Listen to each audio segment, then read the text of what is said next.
Hey everybody, welcome back to Black Magic TV. And today I am sitting in the humble abode of my longtime friend, Mr. Davey Gant. Howdy, folks. Um, well, Davey, Davey's an artist. We'll give a general overview. Artist, car enthusiast, motorcycle madman, a lover of old things, collector of the weird. Okay. What part of where'd you grow up at, Davey? I grew up in beautiful Lee Summit, Missouri. Okay, just outside the metro. It's a little south of Kansas City. What did you go to high school there and graduate, or? Sure did. Lee Summit Classic. Think I graduated. I don't think I've ever seen my diploma. Yeah, I have the same thing. I walked across the stage one time, and then I just I don't even think I made it left that far. I got it out in 3 years. Oh, that's clutch. They made me go 4, but the last one I kind of just retook a bunch of classes I had taken the first year. They had me in like simple math skills and like life science, like the Yeah. real dunce classes. So I had me in them. Yeah, But I just was street racing Hondas every night, and I was already 18 halfway through my senior year, so I could just call myself out of school. But I only went to school half a day. The other half of the day I worked at Jiffy Lube. We had like work release, where that was a whole situation. My junior year, I had some pretty supportive art teachers over there, and like I managed to wrangle it where I only had like one English class the last semester, and the rest was just like free reign in the art rooms, like playing with paints and. Oh, that's cool. Yeah, just doing whatever. Yep. Did you go to any college at all? Did you do any of that, or? Yeah, I did go to the Art Institute there I went for like a full year over the course of 4. Yeah. So on paper, it looks like I went to college. Right. Like if you pick back up on that second half of that 1 year, 4 years later, I can say like 04 to 08. Right. Yeah. What year did you graduate high school? I want to say 2004. Okay. And I think we met in,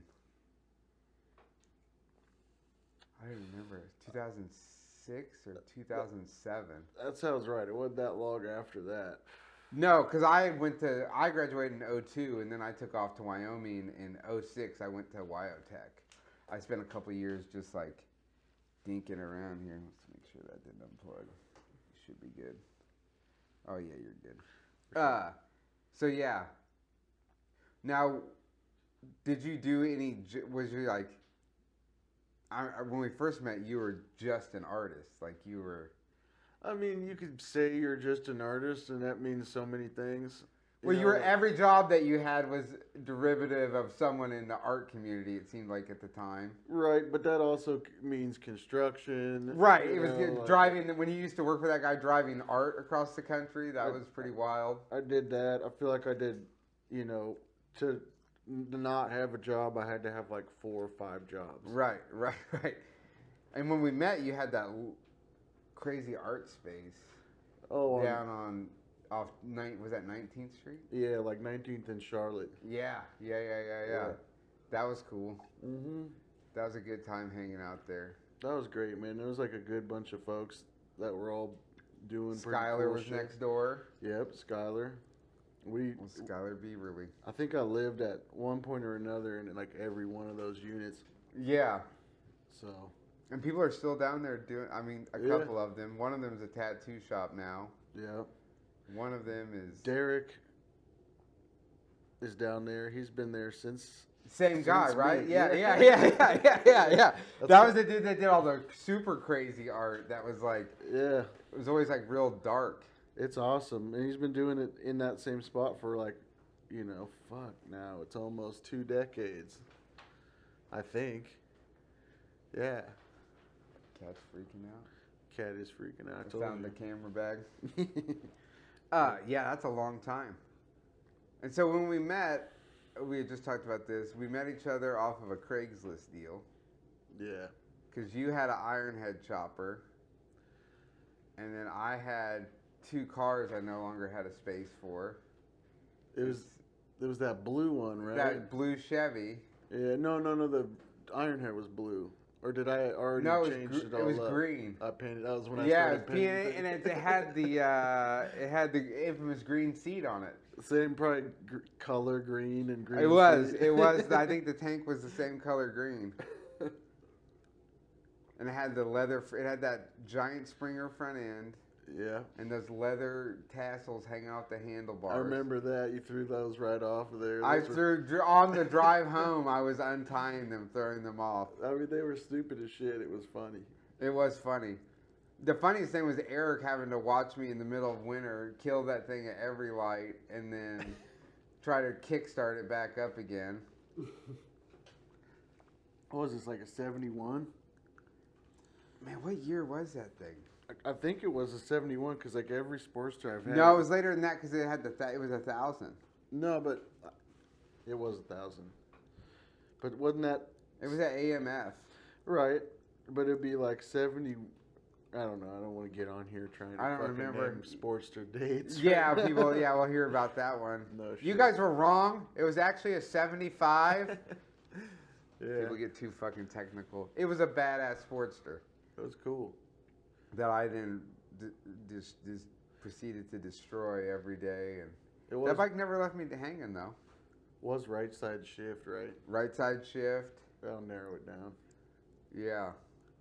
It's bikes. I just asked somebody, and the guy that bought it for me still has it. It just sits in his garage. He like repainted it. What? Because remember I had that crazy pink tank with the sherbet colored bubbles all over it and shit? Yep. I was thinking about trying to buy it back just to have it. I always get little Sportster fever every now and again. We've had a lot of them. Had too many, but they're a pain in the butt. That's why I keep cycling through them. You know? Yeah. Fuck The this coolest one was Vern for sure. thing. Yeah, still a little sad about that, but Old so it goes. Honolulu. Yep, Honolulu Vern. Still got the paint job. I see it on Instagram every now and then. Yeah. It's like an old girlfriend. Yeah, you kind of just, every now and again she pops up and shows you she's still alive. Yeah. What got you into doing art in the first place, Davey? You know, that's one of those questions that's just hard to answer because I don't think I've ever not made stuff or drawn or like, you know, I'm always just making shit and I've never not done it. So it's hard Right. to think of like a time when I started. I feel like it's just sort of like a tick. Right, it's just like just DIY stuff. Always. Right, or like right. graphomania. You know, like I can't sit still. Like I sit there and doodle, or you know, You're doing like always fuck doing with something. Right, Yeah. right. And then you've also been a music guy as long as I've known you. You've always, I mean, you know, liked music and always had guitars around and always had. Ended up realizing we had a lot of mutual friends after we had met who were all musicians. truth. Is there a time is your dad a musician?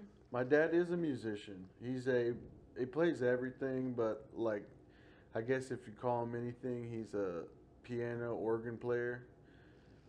He played a lot of Hammonds back in the day, Okay. and so he's kind of like he's still the man with the Hammond skills, like, you know, with the Leslie and everything. Right.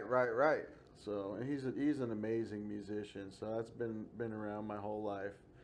And I wouldn't say I wasn't a real musician so much as I can just pick a little bit of everything enough to like, if I want to write a song, I can be like, here's the riff. Right. Everyone. Right. Yeah. I'm the exact same way. Yeah. That's my steez. That's all you got to do. Carry a microphone if you can help it. Now, and like your dad sort of instilled this idea that like you can basically do whatever, because when you see somebody that plays an organ and shit, like that's always seems in my head that was always like the most difficult instrument to learn how to play was like the piano. Yeah, and you know, it's just everybody's wired differently. And for him, he started playing when he was like 6 and just really took off with it. You Right. know, like it was like did lessons to a point where his teacher, I don't think, could offer him anything else. You know, Right. like That was it. grooving on it. And like some people, you know, it's like with making visual art, you visualize things. Like you have the ability to visualize something and then create it into existence. I think with musicians and musical people like my dad, it's like similar to that, where he can just like see it visually and play it at the same time. Right. You know, it's just a wild programming thing. But it's definitely amazing to watch. He plays, you know, he can pick up any instrument and convince you that he plays it pretty quickly. He'd never say that, but that's the way I see it. Right, and he'd also like never act like when he grabs it, it's just like instant. He just hears the note, so he knows like he can Right. fiddle around, figure out where he's at, and then Yeah, quickly. yeah. Well, I see, and I feel the same way about watching you do these paintings. When I used to come over here, and we would just get stoned to the bone, and I would watch you like paint, and I always thought like in my head like people that did like art were like Fucking cat's gonna unplug Hey. everything. Damn it. fucking cat. Might have already unplugged. No, it's still going. We're good. We just gotta toss that little mouse. Go get it. Oh, no, he doesn't give a No, he shit doesn't about want the mouse. fucking mouse. He wants to play with the chords. Anyways, but like watching you paint this stuff, there'd be times I remember like it was when you first moved in this house. We'd be upstairs. You had that bedroom that you just used to paint in, and we'd all be hanging out in there, and I'd be watching, and then I'd be like, at a certain point, I'd be like, "Are you painting a fucking cow?" And you're like, "No, I'm painting this person's face." And I'd never even realize like you were looking at like a photograph of someone, and I'm like, in my head, it's like, how do you even? And you also like just would have like this like 1.5 inch brush. At times, I remember this so vividly. Like you just had this 1.5 inch brush, and I watch you just squirt like 2 or 3 colors, and then before you know it, there's like, oh, it's like just like this fucking Stephen Hawkins that's behind you, like where it's just like, you know what I mean? Like in your mind, you're seeing that the whole way through, but I'm looking at it like I don't even understand. Like to me, like like if you stand back, like to look up close. I wouldn't know what you were doing, but if I stood Well, you back can't tell far that's enough, a cheeseburger smoking a cigarette from here. yeah, no, I can't. But I'm saying like when you're in the process of making it, right? Like Yeah. you can do this and visualize, like you're visualizing this whole picture when you start. You know what I mean? And in my head, half of it just never made sense. But I'm sure you probably feel the same way when you watch me paint motorcycles or cars sometimes. Well, yeah, I mean that's definitely like an opposite skill, because this is like impulsive and fast, and like you can change it quickly. It can have texture, Right. and what you got going on is like patient and slow, and you have to plan. You know. Yeah. That's why like tattooing was such a change for me, because like I'm used to just like you said, getting stoned to the bone and fucking just ripping on some canvases, like, you know, that was like how I would like creatively express myself or whatever, just use my hands. It's just tinkering at the end of the day, you know, Right. be it model trains or radios or painting or whatever. It's just, but Just fucking- creating something. just making something, and you know, to try to like slow down and learn a process and like stick to it, and like, you know, be regimented and routine about the way that you like make images was totally not where I came from when it came to Right. making images. Yeah, and how long have you been tattooing now? Just about 6 years coming up. Wow, yeah. Spring. And I mean, you kind of took right to it. I feel like you, I mean, it's a process, man, and you know, the trick is, at least for me, to feel like I'm always still in it and trying to learn and progress, because it's like, you know, it's like any trade, you know, Right. like you can't just like, even if you're really good at doing any one thing, you know, like there's all these variables, and until you really put in work and time, you know, like, and always thinking of it that way, but like you're never truly gonna be comfortable, you know, like, right. So, yeah, man, it's a journey, and like I felt like I took pretty quick, but you know, shoot, It's always throwing curveballs, so always learning. And you kind of like the shop that you worked in and still do. It was a heavy like street traffic walk in, not like a lot of people where it's like, oh, if you come in today, I'll tattoo you in 8 months. You know what I mean? Like, Yeah, if you can't be first, you can always be next. right. And that seems like a kind of a, oh, it's an old school. The guy you work for is very old school. Yeah, He's been around for a long time. for sure. And yeah, that's like the environment I thrive in. Like that's is sort of the bonus of coming up the way I have with Wes Grimm is getting thrown into that, and like at certain points, like no one gives a fuck about your artistic prowess, or like Right. where you've been or what you've done. It's like, can you draw me this fucking complex thing in my brain quickly before I get annoyed and leave, and then get it tattooed on me, also quickly before this whole Right. thing crumbles and falls apart. So like being able to just take people as they come in off the street and make them happy, Right. quickly, and With kind of whatever they want. exactly like put all your preconceptions aside and work the crowd. It's kind of an ego smasher, right? Like, Yeah. I mean, it's something that, like, the way I've always looked at it is like it's something, and that's what I love about it, honestly, because it feels like creatively or artistically, it's like um, I'm making something that's not really about myself. right. Like tattoo is almost its own thing, like its own like concept and entity, and I'm like kind of working for it. Right. And then when you're working for clients, especially at complete random, you're really serving them, and you're trying to apply your knowledge and what you know into like whatever they have in mind, and try to have them leave with a smile, wanting to come back again later. Yeah, well, I think you've been doing a great job at it. You sort of picked right up, and I think it helps, like, you being such a, I mean, you're a huge history dude. Um, Again, we can talk about that in a minute, because when I met you, I always thought it was the weirdest thing that you did Civil War reenactments. Yeah. But also the coolest thing, you know what I mean? Because in my world, weird is like a good thing. Yeah, I mean, you got to give a certain level of no shits about what people think, and like a lot of shits about a really narrow subject like the Civil War. Yeah. To do something like that. Yeah. It's a wild thing, man. But I also had already known these like sharp skinhead dudes when I was a teenager, and those dudes all did like Vietnam I War know those reenact. guys. Yeah, I you told know you, those guys. I yeah. had a weekend with them. Yeah. I got to play with their Vietnam E toys. and Tom and Yep. fucking Sam's. And I was also like a little like wannabe, like when I was 15, I was like, that was it. I was into like Judge Dredd, Yeah. specials. Hardcore and oi music. Yeah, so Yeah. getting to play Vietnam with a bunch of skinheads was super fun for me. It was like a good weekend. Yeah, those guys are wild. They're still around. I seen a bunch of them still live in Lawrence. My sister moved back to Lawrence, so she hangs out with all of her old friends again. Lawrence is chill. Lawrence is chill, dude. That's where I spent all my time as like a teenager.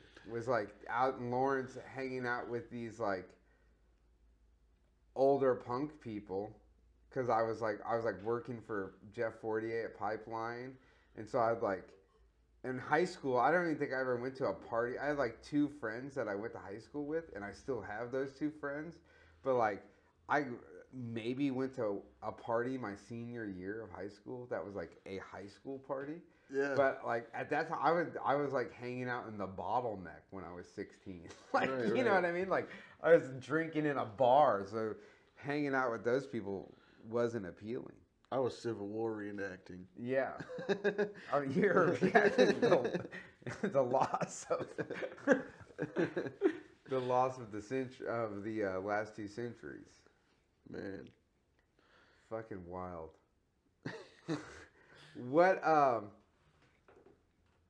now, to close up on the tattoo stuff, why don't you tell me about the museum thing that you got going on now? Yeah, so the museum, idea sort of evolved, not sort of, it evolved from the last few years at the shop. Like Wes has been carrying around this amazing collection of tattoo history for like 40 years. Right. You know, and has done this amazing job of like keeping every bit of it together and protected and intact. And we really started going through it over all that COVID stuff. Yeah. And like when we had time to kind of reevaluate, we painted the shop and like, you know, I had been through it a couple times with him in his house, but like that was really when we started looking at it, and we realized that one, like this is something that a lot of people are interested in seeing, and like Wes's and our part of the history is kind of left out, you know, for the Right. most part, in terms of like Bert opening that shop in 1981 with his son Gene. You know, you don't really hear that in the list of shops Bert opened, Right.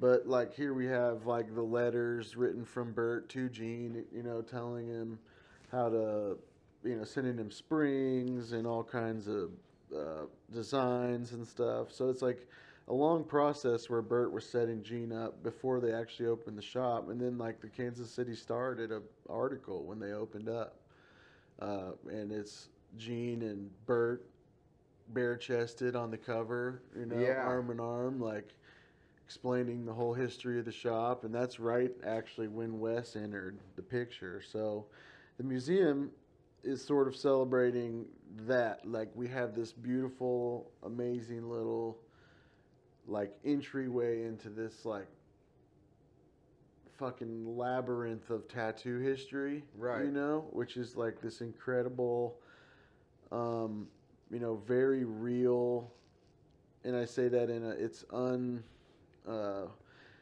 it's sort of unobserved for a long time, and it's like and it's you know, tattoo people know tattoo history, and there's a lot of people who know it better than me, but like it's its own world, and it's full of all this intriguing shit, and basically the designs that we all know and love and take for granted that are like what tattoo is, you know, The classics. well, they can all be like tracked down to a few people, and like Right.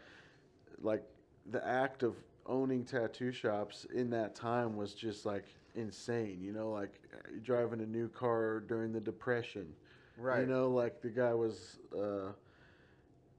tattooing everybody, and was famous for it and able to do it legally, as far as we can tell. You know, Yeah. what I mean? Right. Right. And was really world famous at a pretty young age for doing it, because there's just so few people. So that like Bert's history is dense, you know. Right. Gene's history is dense. Like Wes's history is absolutely dense. Like 3 generations is 4, because Wes's mom wasn't a tattooer, you know. But Right. Gene had a grandson that was Wes that was interested, that came together. You know, his learning to tattoo came to fruition at the point where they opened that shop. Right. So he's been there, obviously, from the beginning. Yeah, from the beginning, you know, and like that's its own timeline. That's still Now, continuing. originally it was down on Main Street. right, and then they ended up. It was on Westport Road at one time, correct? Yep. So now when it was on Westport Road, I had my band. Okay. And I used to only put up flyers. This is like, I was always cool with Wes because of this. Yeah. Like all my flyers, I would like, they're like super DIY, and I was like doing punk style, but you know, I was like a garage rock band. But it would be like, I'd take like an old photo of like a topless chick from Easy Rider, like on a bike or whatever, cut out all the letters and put them on there, and I hang them up all over Westport. Yeah. And then like one day I went in somewhere and they're like, you can't hang your flyers up in here anymore, Tyler. I'm like, what? They're like, yeah, the Westport Commission, they banned your flyers because they always had like tits and weed. It was like weed leaves falling around everything. But West would always put it right front and center. Right in the front window of the shop would be the flyers for our shows, dude. It was always so cool of him to do that. Like, definitely didn't give a fuck.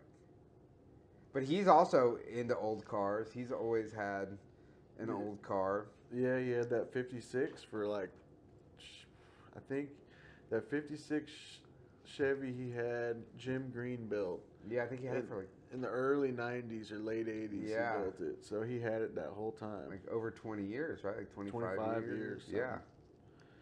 Crazy. Yeah, that would have been cool to get a hold of since Jim built it. It was awesome.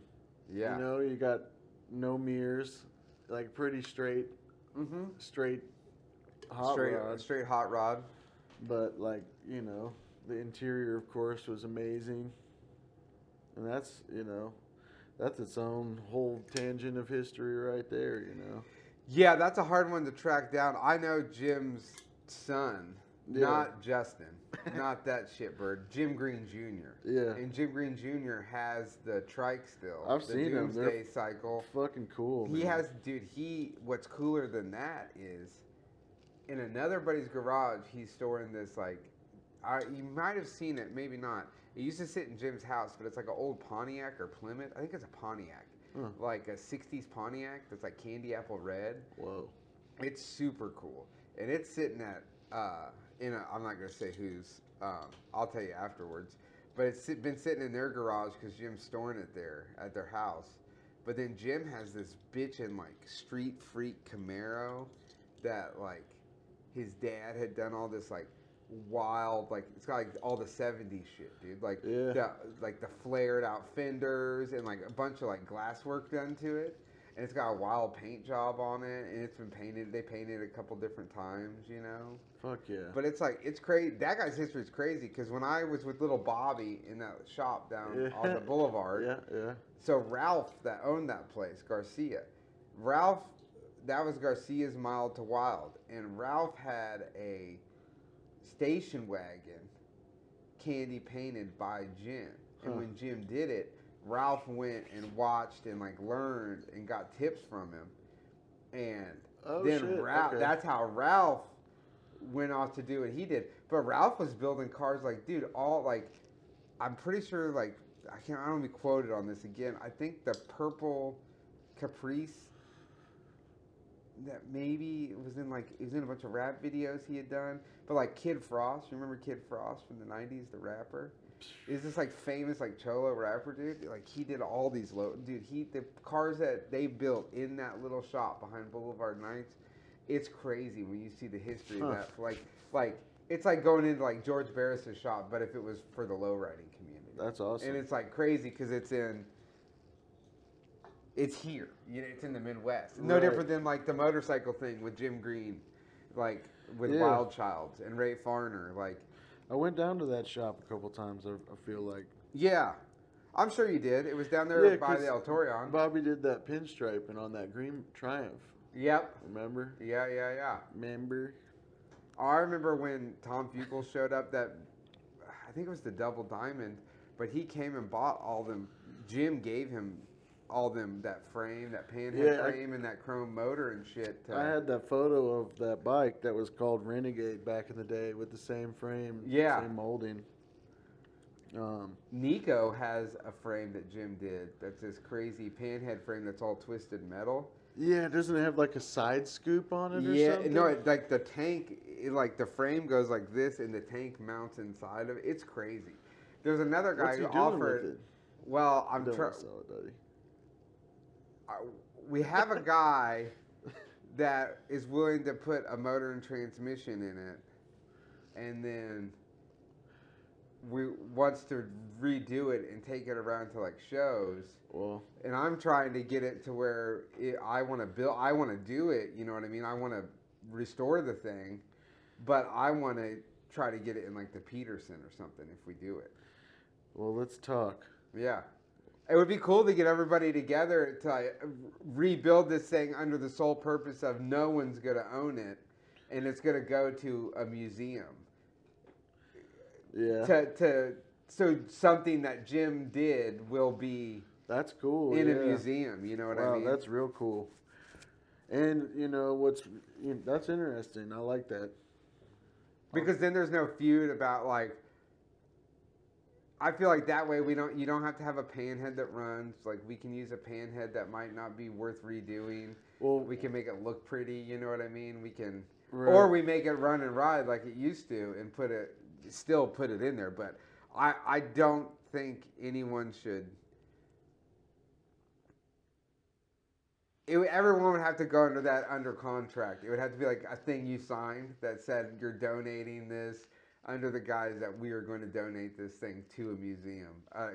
Because it's crazy enough that like someone will try to buy it, but I don't think anybody should own it. You know what I mean? I feel that. I know that exact feeling, man. Like, exact. I feel the same way sensation. about the trike, right? Like, Yeah. Keep it from getting shipped off to Australia or like, Japan. Like, they have that section at they have the Peterson, dude, and like, there's all those crazy cars in there. Like, I think that they would gladly, with Jim Green Jr. still being alive, you would have enough of the history and everything that you could represent it well and have, like, Nico has photos. He is the dude that owned it since it was built, like, since Jim sold it. Like, that's who Nico got it from. So he has, like, show cards that the guy had done. Like, they're, like, shittily airbrushed from back in the 70s. So there's all this stuff that goes, that, like, is there, and the history is there. And when was it built?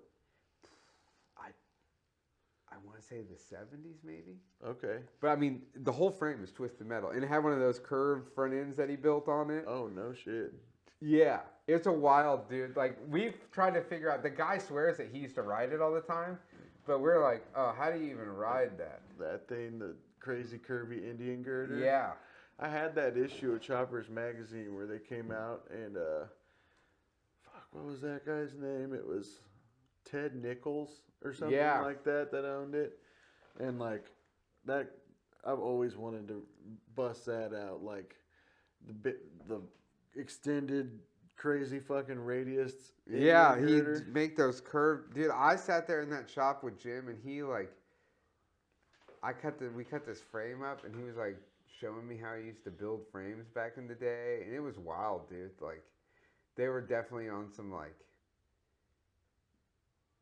very minimalistic. Everything was, like, gas welded or brazed, but they were, like, dude, he was like, oh, I would, like, cut the front of the frame off, and then I would, like, leave the neck hooked to the backbone, but I would, like, put my lower legs on, and it would just be like a 10-foot stick of metal, and I'd go up there and get the heat and start moving it, and then heat it some more and move it, and, like, he showed me how he built some wacky shit.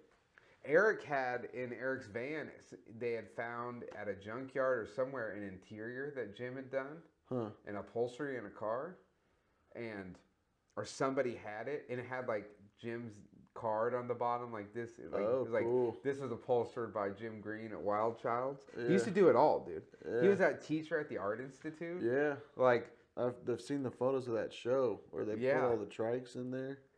Yeah, and then, like, a couple of people that were in the car club, one of the guys in the car club actually knew Jim way back in the day because he built a replica of the Batman when he was at the Art Institute, of the Batmobile. Whoa. And Jim helped him with that, like the 66 Batmobile. Yeah. It's crazy. That history is real crazy. There's a lot of, like, deep custom car history here. There's, like, a lot of crazy... There's, like, a bunch of wild painters that lived here, like... Yeah. Well, and then Roth coming out here real early, too. I mean, all the time. Yeah, and Tiny, right, came out with him, I'm pretty sure. No, he came out because he had left California and moved to Iowa. Yeah. And then him and Tom and Moose, they tried to start, I believe it was like a Satan Slave chapter, because that's who he was riding with in California. They said no, so they started the El Forasteros.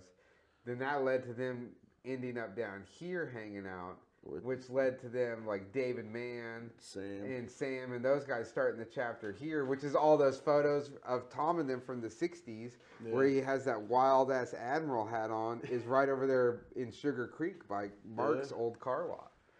And so, at the gas station or whatever. dude, and I know some old guys. They were like, I tried to interview them, and they're like being all weird about it. They're like old car dudes now. Now they're old car dudes, but one of them is this dude. There's like a famous photo of him floating around, like riding his chopper back in the day, wearing these like leather pants. But they got all shitty with me. They agreed to do it. Then they're like, I don't want to be on no YouTube. Like, all right, guy, cool deal. I just want to talk to you about cars, man. Yeah. But yeah, it's there's a lot of wild history. Right. A lot of wild history. You know, and it's like everything. It's like with the shop, with the museum. You know, Right. like there's just all this like layers of history, and I feel like Kansas City, for whatever reason, is sort of like this like portal of influence for like culture in the whole country. Like our central, you know, It just breathes location, outta here. crossroads. Like, yeah, we just like everybody gets real creative because it's like sort of brown and like, you know, semi mundane here, and like you kind of grow up with this chip on your shoulder about like, oh, you know, it's boring here. Yeah, it's boring. There's nothing to do, so you have to create your own things. Right, and then you take that drive like out to the big city or whatever, and everyone, if they, you know, you blow up quickly or like excel in whatever field just because people from here have a lot of work ethic and creativity. Yeah. Like because it's so boring. Right. That does check out. You know, and like that's been that way forever. So, you know, even thinking like westerns, like how many westerns, you know, what's a western without a roaming Missouri cowboy? Right. You know, that's like had to just bust out of Missouri and is just riding his horse. Riding his horse, trying to Killing people. Robbing, stealing. Yeah. Yeah, dude, I'm constantly like, well, you know me, dude. 8 years sober, like Davey knew me well before I was sober when I was a fucking maniac and everything. Like my hands get too idle, dude. I started getting crazy ideas about what I should be. I turned into that drifting, roaming cowboy real quick. Like, yeah. But I've always got, like, between doing these video stuff, like, paint stuff, the day job, then I got, like, my van I've been building. So sometimes I fucking wonder if I do too much. I don't know how to relax. You know, it's your time. Just gotta fucking have a good one. You know? I'm the same way. I got too many projects, and you know, I'm always just like neck deep in a big, you know, looking. You can't see it here, but this room there's like an exploded bike already. Yeah, there's an exploded chopper. There's an oil bag and a transmission and a frame and just the famous. Keep making shit. The green seat. I'm gonna grab the green. You gotta seat. get it.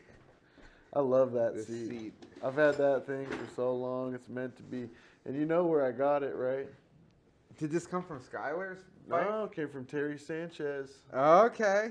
Legend. So this seat has changed hands between me, you, and Skylar. Really, are the only three. Yep. For like almost 20 years now. And like the bike it came off of, I think was like a Triumph chopper that Terry had it weird was. stuff. And I'm pretty sure, I don't want to might be wrong. Somebody got the tank. It had like a green flame. That's some Mickey Mouse bullshit right there. But it works. It does work.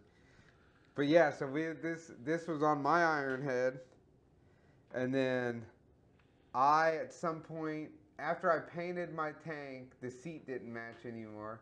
Oh, no. Your old lady, remember, to get it back, you made me... well, we don't have to say what that seat was, because I would never use that now. But yeah. I remember that. Yeah. I used to have to take the seat off to go anywhere. Yeah. But Davey's ex-old lady had custom made me this two-piece seat in exchange to get this back. So that you can put it on your Triumph, I think, is what you put it on then. I don't even know, man. Dude, I don't know. It's been on so many bikes. Yeah. I know you can never get rid of it. Like, no. It's You really, have to I've been keep riding it. it on the knucklehead lately. But it's like I kind of worry about it a little bit, you know. Like, yeah, that it's gonna Yeah, destroy itself, implode on itself. it's like it's a cool seat, man. Chicago Cycle Supply. They made not only colorful kicker pedals, but also some fucking groovy ass seats. This thing is just out of sight. It's got the stamp on it somewhere.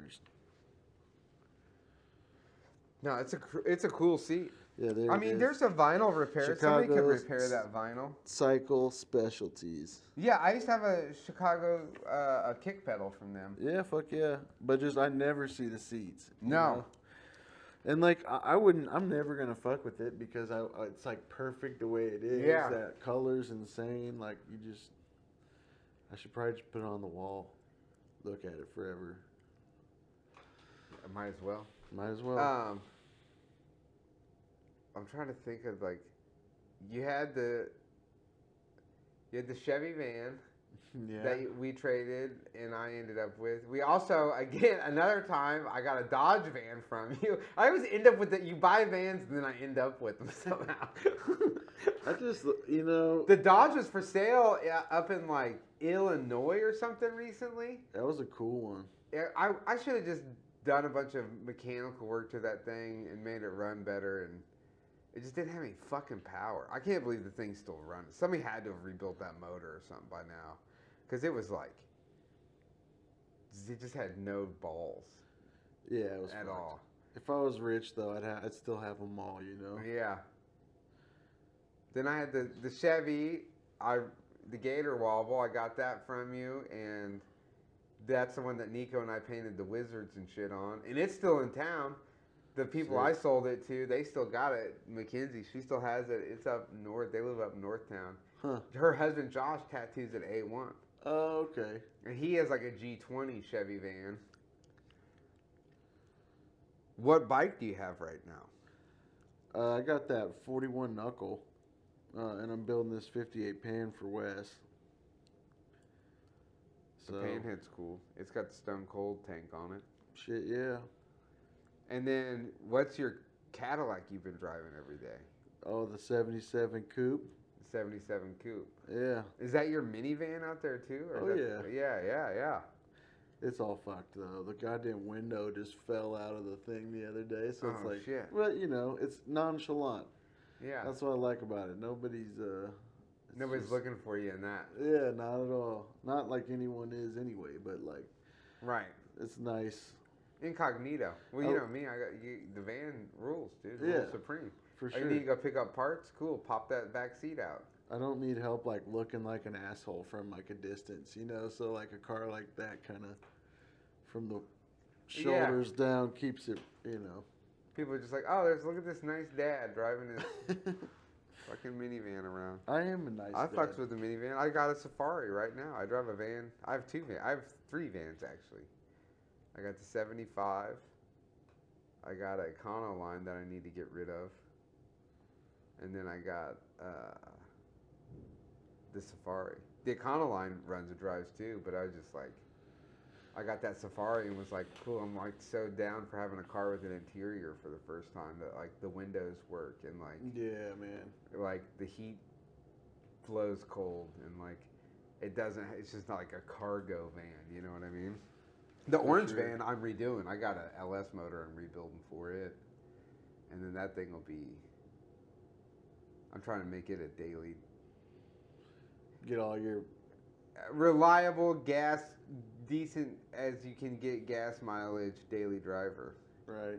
and make it cool. I got some Cadillac taillights from like a '92 sedan DeVille that I'm gonna French in the back of it. That's cool. Wild. You know, as a kid, that was always the shit. Like in the '90s, it was always like, "Oh, you gotta have the S10 with the caddy tail lights," and it's like, "No, I'm gonna put it in my fucking van, man." Yeah. But I've been working on it some. What's that? How'd you end up with that Cadillac? Man, just timing. Was just looking at Cadillacs and found that one. It's Wes- super clean. Me and Wes went and checked it out. I had Odin with me, and Odin like loves Cadillacs. So Yeah. he's thrilled about it, and like just made it happen. It is super clean. I mean, there's not a lot of miles on that thing.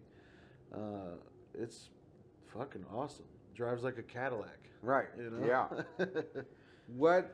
What got you into cars and shit? Was there? So I'd say it was definitely bikes first. You know, cars, like, I like the form, you know, Right. is I think mostly what it's all about. Like, same with bikes, really. It's just like something about shape and color and like mobility, you know. It's like the fact that you can control those things, you Right. know, and still have it be functional. Like, it's just fascinating to me. You know, I guess I come from like a much less mechanical background, Right. you know, personally, but have like learned to be semi-mechanical in spite of myself because of like my fascination with just like the form of bikes and cars, you know, like you have to figure out other shit just to be able to like make your vision complete, you know. Right. So, and you know, a lot of things I'll leave to somebody who's, you know enough to know when somebody knows better than you. You know, like Right. you gotta have a guy for some shit. Yeah. Well, no different than that bike I've been redoing. Like I wasn't about to TIG weld that frame up. That's not me. I'll take that to the guy that I know Right. I TIG welds up frames. definitely, you know, like motor wise, I've been enjoying the work of Jack Larson, like having a motor, having him completely just go through a motor right off the bat and get back like a perfect brand new motor. You Yeah. know? Game changer, right? Whew, you know, like then I can figure out everything else. But I'm almost there with my LS to where I think I'm just gonna clean it up and then I might just take it to my buddy Brian's shop and say, hey, how much would you? I just want a stock motor back. Like I don't need it to be yeah, juiced up at all. Because I don't mind putting the motor in, see, but I don't like same thing, right? Like I had now I'm the opposite. Like I'm very mechanically inclined. I just don't like doing those things. That's yeah, a like level of patience this beyond doing type the of body work, right? Yeah. right, But like I had to learn a lot of artistic things over the years to be able to same way to do what I wanted to do. And yeah, like to where it's like I taught myself how to mold shit, like make molds and cast shit so I can make taillight lenses and emblems and my own custom shit, you know what I mean? right, But it is wild the shit you end up like it's like, oh, I spent $700 learning how to do this to make one little part for my car, you know what I mean? yeah. I mean, it's insane, and like I kind of just have stopped trying to even like financially so much justify like building things because Right. it's just like it's you know You just do it. it's a hobby, man. It's just like model trains or something. It's like just let me, you know, I deeply enjoy the fucking process, even Right. Just let me do it. yeah. It's like, But you also ride the shit out of your bike too. yeah, I definitely try to you know once you ride something you built, there's just it's so fun. You know, you just want to ride it all the fucking time. And like I would prefer to ride a motorcycle all the time if I could. You know, it's like I have like super bad ADD and like you know, so driving a car it's really easy for me to be like fucking distracted Right. and like I do my best, you know, but fuck with a motorcycle I just completely feel in control.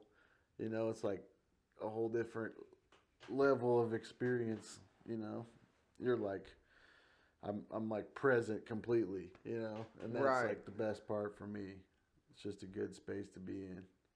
And plus my rip back and forth to work is just like I hop on 70, get off like go 35 to Broadway, you know, and like it's just You get a little bit of everything in. it's so fun and like very few lights. It's just Yeah. like the best daily route, you know. It's just a lot more fun. Like it's not fun so much for me to like drive to work, you know, even in a nice car. Like sure the Cadillac's comfortable, but like just going to work is like way more fun on a chopper especially. You know the feeling. Yeah, I know the feeling. Yeah. I've always, it's like, It's the only thing that gave me the same, like, butterflies in my gut Yeah. that, like, I would get when I commit crimes back in the day. It's the only thing that Yeah. does the same. It's like, it's the danger of it. Right. It's like danger mixed with excitement equals fun to me. For sure. So, like, that's all that is. And it's also, like, the closest thing to flying without leaving the ground. Yeah, definitely. It's the most unsafe thing you could really do 100%. when it comes to, like, a motor and wheels. Because it's, like, there's, for people that are so safe and the fact that they want you to wear seatbelts, it's, like, anti that, right? Like, there's no, if it goes bad, it goes bad. There's no, knock on wood, there's no saving it. You know what I mean? Right. Although, you get close sometimes and, like, there's something to that. Like you're saying, just like, whoo, like, like, no front brake. Like, I remember being pinched in between cars. Yeah, like slide stopping around shit and then hopping a curb and, like, somehow, like, hopping off and running alongside of it, hopping back, Yeah. And then, like, you got something to talk about. And then you're just like, and you look back and go, how in the fuck did I do that? Yep. Oh, yeah. Yeah, fucking motorcycling is fun. Jerry's been trying to get me to buy another bike. Yeah, why not, man? Yeah, my back, I can't handle another hardtail, I don't think. But I've been looking. I would take another FXR. I would even do like like Harold, like a Midwest style, like a St. Louis style bike with it's still got rear suspension. I'm honestly, I'm like, my next move is going to Dynatown. Yeah. Like, I gotta have one comfortable. I'd fuck with a Softail hard, dude. Without, like, my 92 David Mann drawing dreams. Like, you know what I mean? Split tanks, ape hangers. Yeah. I always like the Softail. Softail's like the closest thing to, like, a chopper that isn't, because of the way that the frame is set up and the way it looks. Yeah, in FX you're just going a totally good direction, but different direction. Yeah. Like, it's the geometry. And, like, some of those Softails, like, kitted out with, like, they're meant to look like panheads or whatever. Like, I don't mind that shit. Yeah, no, do whatever. I'm down with all of it. Yeah. I loved my FXR, man. That was strictly just at the time I got rid of all my bikes. Like, one of them, I needed another back surgery, and that chopper I sold and made a bunch of money on, which I do wish I still had that purple bike. Yeah. That thing was, I'll never be able to build another bike for, like, as cheap as I built that one. I bought that frame for like $150. Right. I had that, I don't know how many Evo motors I went through that summer, like buying and selling. I bought and sold so much shit to build that bike, it was crazy. I was looking through old photos of, like, the different variations of how that thing came about. Like, in one of them, there's like a 7-foot long front end on it, and the bike was 15 feet long. And it's just like, I'm glad I didn't do that one. It's hard not to do that, though. Like, when you enjoy it, like, I change my shit up a lot, and it's like, it's fucking fun, right? Yeah. Like, fucking just throwing parts at it, and, like, the more you do it, the faster and easier it is, and, like, you're just like, learning more each time. Yeah. Like, switch everything around right now in the middle of the night. Like, why the fuck not? Did you buy the green van back? No. Mark still got it. He still has it. And, man, we got, we've been friends a really long time. So, like, I think I actually was going to get it back, but I don't know if I have that, like, it's still his. It's a good van too, man. Dude, I wouldn't mind having that van. I could go. I need to talk to him. I need to go work something out with him. It's a nice van, and, like, the fact that it lived in Texas most of its life. It was Texas, it was Zach's, and Dan had it, and then, like, I just want to put a mural right on, like, a big death dealer right on the back end of it. It's perfect. I would save every bit of that avocado that you could. Yeah, no, it just needs, yeah. like, not even, like, in a panel, just, like, yeah, the death dealer on the one rear side of the panel side, you know what I mean? And then I could add, just cool parts to it. I'd spend all the time building an interior for it.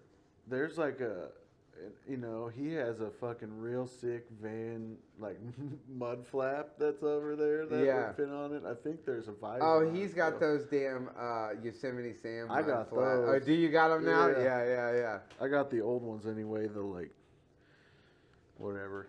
The back off great. ones. Yep. Those were them. He had them at the swap meet not long ago. I see Mark at the swap meet all the time. Those are legendary. Those mud flaps. Dude, do you still have Vladimir? Oh man, no, I don't. Vladimir, that's one of my many life mistakes is selling that oil tank. Vladimir jacked me. Mark Shapiro, he has a motorcycle shop, but he used to go around and like after Vietnam, like dudes just didn't come home, obviously, and a lot of those guys had like motorcycles sitting in their backyards, and famously one of them was some crazy Triumph. It was a Triumph, right? Yeah. Triumph. And Mark bought it, and it had all the parts were pinstriped, and they were bitching. I don't remember who did the pinstriping. I remember the tank was set at one time, but the oil bag, it was all pinstriped, and then it just said Vladimir Jakmiovsky on it. It was the craziest thing, dude. Yeah, it was cool. Man, the crazy shit that guy has just hanging in the rafters. That is just like. I mean, he has amazing taste. Tracy bodies and. That's one thing I love about Marcus, and that's why we get along so well. Is just like, he has good taste in stuff. Yeah. and I like. To he just does have. Look at it. Yeah. He does have that. When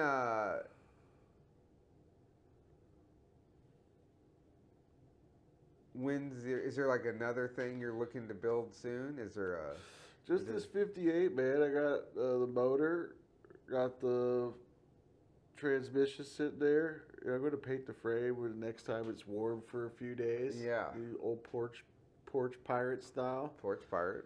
And fucking put that sucker together. That's kind of the next thing.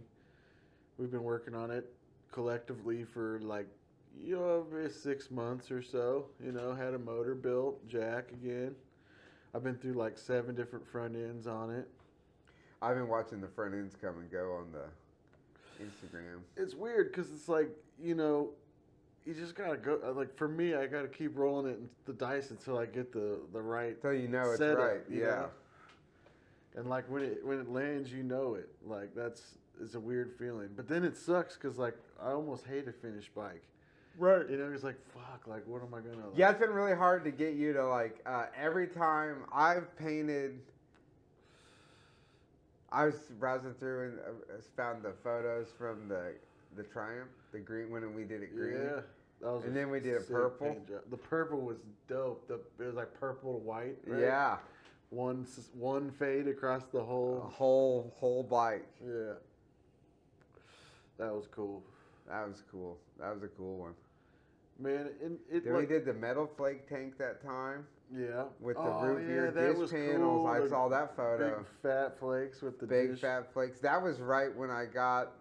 Didn't Dave do the dish on that? I think Dave did dish those. Or was that a dish tank already? Mm. No, somebody dished that because I had to body work the shit hell out of them. I'm pretty sure it was Dave. And then Dave helped us mold everything on the Triumph frame. And then we realized that was a bad idea when you had to take the motor. It leaked immediately, and you had to take the motor out to fucking do anything to it. Yeah.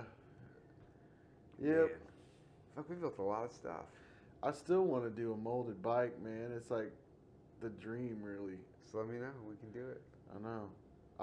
Everything I've read since in like old magazines and shit is about putting the tank on with glass. Like if you weld it, it will break. At least. Oh, there's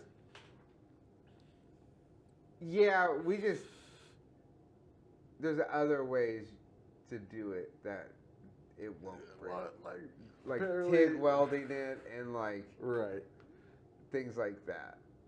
But I've also seen it, dude. I've seen some clutch dudes that it appears that shit is molded on. Yeah, right. And it's that shit's not nuts, man. Where it's like captains, and then which also looks dope as hell. That shit's cool, but I'm just like, I'm not that guy. Like, I could never Yeah. fucking sit around and like, I want it now. I want to mold that shit. You know, Yeah. like. Let's Well, we snap fucked some up by shit. using a tank with like a super tall tunnel, and then filled that in. Like most of them are like they're like low tunnels, and then Yeah. like you can.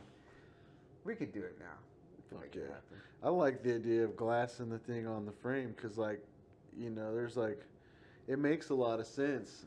You know, 'cause Yeah. just that little bit of give in that Right. fucking is enough to. Like, Well, I think if you just you could bolt on and then weld the tabs, and then glass in your filler section, right? If you could just tack in a piece of sheet metal, then glass over it. Instead of, I think it just needed to be tacked on and then sealed up, as opposed to like fully Right. welding it all on. enough give. A little, yeah, just enough, Yeah. just enough, to where that you get a little flex in her. You know what I mean? Yeah, that was a lot of work, man. Like doing that bottom rail like into the neck. Remember? That was crazy. Dude, even when we body worked, remember when we body worked the green bike to begin with, and we like peeked out the front of the neck? Yeah, and, like, yeah. We made like a hexagon and shit. That was cool. I don't know how many nights we sent down there still searching. That's what was the name of it. And we are searching. We Yeah. put searching on the back, put the pot leaf in Searching. fucking gold leaf. Bobby did it in gold leaf. Yeah, it was cool. That was a cool setup until it leaked. Yeah. And then we went to purple and white. Then we went to purple and white. Changed it up the other day. Oh, that's right. When it was green, it was molded. Yeah, and then the we had purple is when, and that was right when I first got out of jail too, because I was working for Wiggins over there in Creative Classics in That's Missouri when I did that thing. But I still have been painting all that shit out of that shit ass pole barn at my parents' house, dude. I still be painting shit out of there. People blow their minds. You don't need a paint booth. I like a good I use the shed back there. Yeah. It's fucking cool. It's like and also I'm in a totally different league of shittiness than you paint wise, but it's like it's fun to just dick around in the shed and make shit happen, you know? Yeah. And I've been doing some other shit where I'm not I've been going not as extreme on things. I dive in, and the next thing you know, I've been trying to be more classy here recently. Man, with any art form, man, like it's the shit you don't do that says more about it than the shit that you do. You know? I've been just on this like fades thing, and I've just been like, you know me, I've been in Fade Town since. I've been on just trying to, like that brown chair I made, like. Oh, dude, that thing was awesome. Just fucking, I want to make more weird shit like that too, where I'm just like, I want to do one of these like, Mindy always called it like the fucking cotton candy cloud sunset, where it's like, I call it the fucking synthwave sunset, where it's like, it starts out as like the yellow, orange, red, but then it shifts up into like deep magenta, purple. Pink to purple, you know? Oh yeah. I want to do that over a whole bike, I think that'd be sick. Be cool to make that happen vertically. Yeah, no, that's what I want to like do. Up the horizontally. whole frame and everything. Yeah. It would be wild. It would be wild. What I guess at the you're at the museum now, not at the proper shop, right? Like you're Yeah. tatting out of there. I mean, we're still connected. It's essentially the same thing, but I'm set up over at the museum on 39th Street there.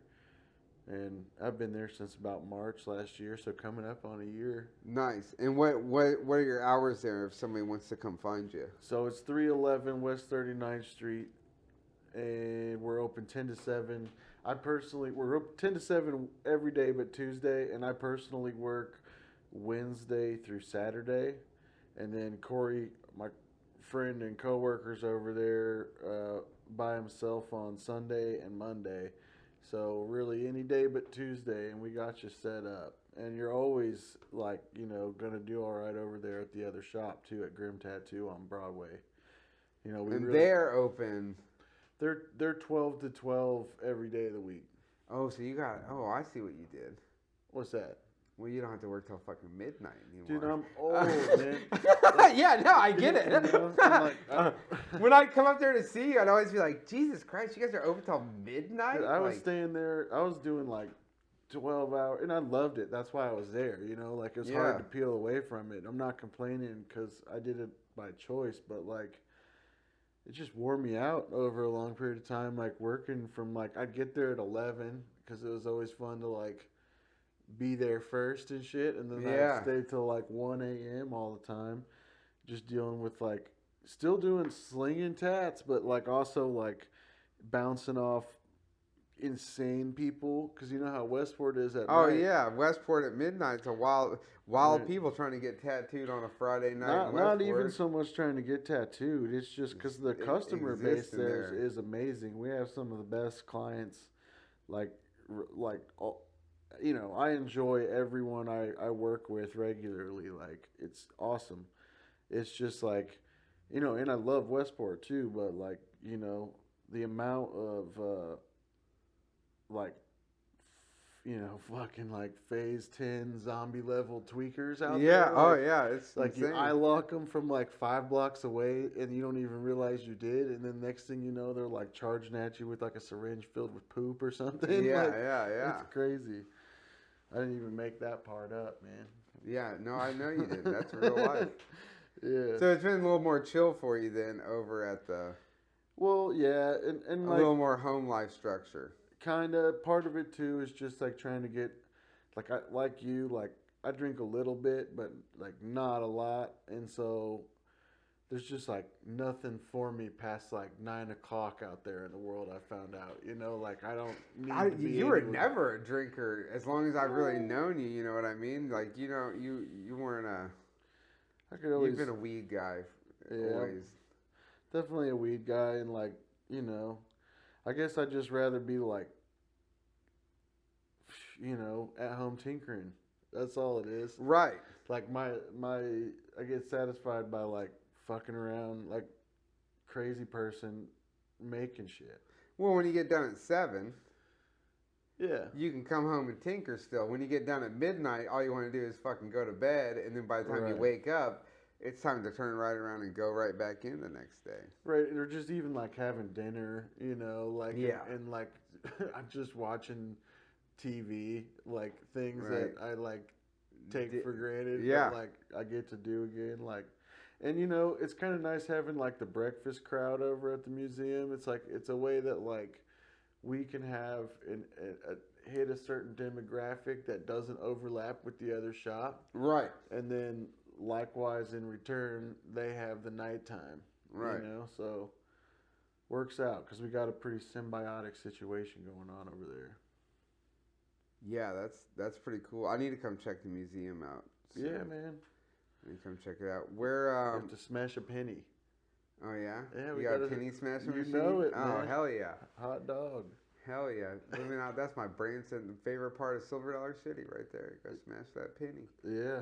That's crazy. That's what people used to do. That was like proof that you... I wonder if that whole deal was like, this is the evidence that I went to this place because I smashed a fucking penny in their machine. You know what I mean? Yeah, like a little collectible. It's like a collectible, but it's also being like, you know how people used to get like the bumper stickers of every state, but it'd be like, yeah, but you never went there, you know? I got the penny, bro. I smashed it. And we even provide pennies. We got a whole sick lot of... Wes picked up a whole lot of wheat pennies because they're better smashers. Okay, you know, that's cool. Copper, yeah. Expensive. That's high dollar stuff. Shit, yeah, man. Those are worth at least 3 cents. Only the best. Only the best at Grim Tattoo. Where can we find you online at? Basically just Instagram. Otherwise, don't even look for me because I don't even want to be on that. Yeah. But, you know, it's just my name. Just Davey Gant. Davey Gant. And do you do appointments or is it? I mean, the way I do appointments is, you know, if you get a hold of me on Instagram, shoot me a message. Like, give me a rough estimate of the time and day that you're coming. I mean, like, a clear estimate, not rough. And instead of... If I'm like, yo, Davey, I'm off work Tuesdays. Yeah. Can we lock down a time? Like, I'll be there first thing in the morning. Right, right. And like I don't really mess. You know, I don't. Let's just put this. I don't want to give all my secrets away. It's working Right. really well for me. You know, next thing Right. I know, everybody. But people can hit you up to get. You do take appointments. Yeah, you let me know, and we can get you in there. Right. And like, it's just like. But the shop Steez really is and always has been like. Yeah, and first come, first serve, like you said. Right. Walk in. Exactly. So the way I operate it, without it's not nothing really to give away, but fuck, Right. It's just like. You tell me when you're coming, and you can be next when you get there. Right. You know, right. I can know enough to tell that whatever clients are waiting that after this one, I got somebody coming in. Right. So nobody gets disrupted, and I can. The trick is you want to be doing walk-ins up until the point that you're yeah. And because like a lot of times your walk-ins aren't like because you guys do a lot of like. You have all that vintage flash that other people don't have, and like I know that's like a thing that you're way into is like all that shit. You know what I mean? Like you always have been, and so you can put that shit when there's not a lot of variation in quotes traditional because like Harold, I don't quite understand why you have to break tattooing down to all these different things. They're just fucking tattoos. That's how I see it too, man. And like even anything you give me to design, whether it's your like, your grandma's dead Pomeranian or like, a name or anything, I'm gonna approach with the same thing. Unless you bring me something that I can just explicitly tattoo, which is fine. I'm happy with that. Yeah. Quick, You're gonna have to do an interpretation of it. Yeah, and like whatever that is gonna be defined by the materials I use and the procedure in which I use to do the fucker. So yeah. It's kind of lands in traditional. But one thing about the museum that is cool is I do like Throwback Thursdays, and like everything on the wall, palm size or smaller, is $100. Yeah. And so like that has really opened the doors for a lot of people into the idea of getting flash or getting tattoo designs that are already done, because at the end of the day, like all the best tattoos I think have already been designed. Occasionally we like crack a code and like make something real cool happen, but it's kind of like everything else where everything's already been done and like stick to the gospel. You know what I mean? That's how I see it. It's just like it's easy if you just like fucking get amused by something and get it tattooed on you. It's that easy. Especially a lot of people really want to get tattooed, but then they like talk themselves out by over analyzing the subject of what they're getting, when it's just absolutely fine to just want to get a tattoo, and it's as simple as just like being open enough to just let something appeal to you. Dude, I mean, you've seen my tattoos. Yeah. People ask me all the time, they're like, what's the meaning behind this? I was like, I don't know. I was like, super high, and I told Harold, wouldn't this be cool? And he was like, yeah, man, that would, I know everything like that. Like, why do I have that? You know what I mean? Like, why do I have any of these dumbass things? I don't know. Yeah, same. I mean, and you can get all the meaning you want in your tattoos too, but yeah, for sure. One thing with that Throwback Thursday thing, and just kind of what the museum in general has been successful at, is like getting, like a piece of nostalgia. A piece of nostalgia, but just like the enjoying the simple act of getting tattooed, like and turning on all kinds of people to classic designs. Like that's the beautiful thing about it. Like I love that I could go to the post office and see, some like pretty obscure like 30s Burt Grimm off the wall piece on somebody's arm, because them not knowing anything about it walked into the museum and found something that appealed to them, So all of a sudden, they are a tattoo aficionado. Right. Right. They're an expert. It's pretty cool, man. It is really cool. It's for everybody. It's a thing that when I first started getting tattoos, when I was 18 and in high school, it was for ex-cons and tough guys. Not a lot of women had tattoos. That was like a new thing that was happening, like where it was like a punk scene. Like it was like started with like punk rock, I think, right? Like Yeah, but that goes back. oh, All the for way, sure it dude, does like, go. But all then the it kind way. of blew up to where like then like one day my mom was like, I think I'm gonna get tattooed, and we were just like, oh, wild. And then Yeah. it got, then I became one of those guys that was like, this isn't cool anymore because Right. I'm like, Well, fuck, man. It's like, and where we're at, it's always 20 years behind. yeah, So it's like, it did hit us at like 20 years after it yeah, hit hit everywhere everyone else, yeah. But And that then, was like a wild thing to watch, where it's like, just everybody's tattooed now. and the cool thing about that, I mean, not to me, is like with that, you can't undo it. You know what I mean? You can Right. to a certain degree, so like it's not getting like less popular. Right. Because you can't like unhave tattoos, Right. So like new people are, and maybe at some point it will get less popular, but the thing is Oh, about everything goes in waves, Yeah. right? Like, but now it's like weird because it's like, so it was like okay for you to have it. It was like, well, it was like shunned upon in society here, right? But like, then it got to a Waves. point where it was like, if you had something on your arms, you were okay. And then Yeah. it was like, I remember times where like I'd have to wear long sleeves at work because I had Yeah. tattoos. Then I got my hands done. Everybody's like, oh my God, you're never going to get a job again. And I'm Yeah. like, what do you mean, man? Like, Yeah. I work at a body shop. The dude I work for I could have a dick on my face and he would, as long as I did good body work, he wouldn't care. Yeah. But now it's like, I see people where they're like, it's in my mind, it's a wild thing to be like, hey, I'm going to get my first tattoo and I want it right there on my face. And it's like, what?